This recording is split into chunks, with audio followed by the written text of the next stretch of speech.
growth. We need to do both. Otherwise, we won't come out of recession anytime soon. Well, I know you've got your conference this week with some senior politicians there, so it'll be interesting to hear you put them through their paces. But let's now talk about the World Cup. Now, let's hear from the FIFA president, Gianni Infantino, who was speaking yesterday. Today I feel gay. Today I feel disabled. Today I feel a migrant worker because I know what it means to be discriminated. Chloe, listening to that, what went through your mind? I had a lot of concerns about those comments that were being made. I think not only are they very offensive to the people that he's discussing there, but it minimalises the experiences that they've had.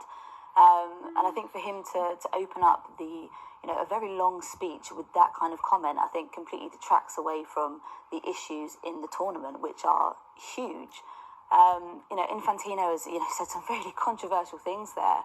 And for me, I think the biggest concern is that he's completely missed the trick in discussing the issues. I was just very appalled by those comments. You were appalled? Appalled, yeah. Disgusted.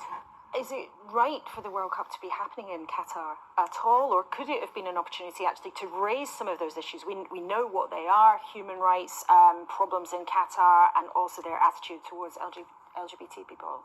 I think for me, I don't think that the tournament should have been held there at all. I think it was the wrong decision. I think it's the wrong location. I think it's thrown up significant issues there. Like you said, the abuse of migrant workers, the exploitation of migrant workers coming over, not being paid at all, being abused, not being able to leave their countries, not being granted, permits, being told they might be thrown in prison. And, for me as a member of the LGBTQ plus community as well, I have serious concerns about any fans who are LGBTQ plus fans who are thinking about going over to this tournament, because I think there's a fear there for their safety. I mean, we've already seen Qatar have a massive U-turn in terms of the alcohol sales. What's to say that, the initial messages they were having about, Qatar being a very welcome, it's going to, not be a discriminatory place. Because they have said that everybody is welcome. But Gary, often the World Cup is a genuinely sort of unifying moment, and it's a moment of joy for people around the world. But do you think this year, maybe once the games start, the mood will change or not? I agree with Chloe. I think it was the wrong decision. We support an LGBT plus charity in football, only a ball game. We have actually raised concerns about Qatar's human rights and record on workers' rights for a long time, because we import a huge amount of energy from Qatar as well, and we're increasingly dependent on countries like Qatar. So there needs to be a debate about the World Cup, but also things like energy and about where we're sourcing our energy needs from. Okay, with a Northern Irishman, a Scotsman, and an English football player, I feel a bit troubled about asking you who you're going to support. So I'll ask you instead, Chloe, what could the England men team learn from your friends in the English women's team? Here.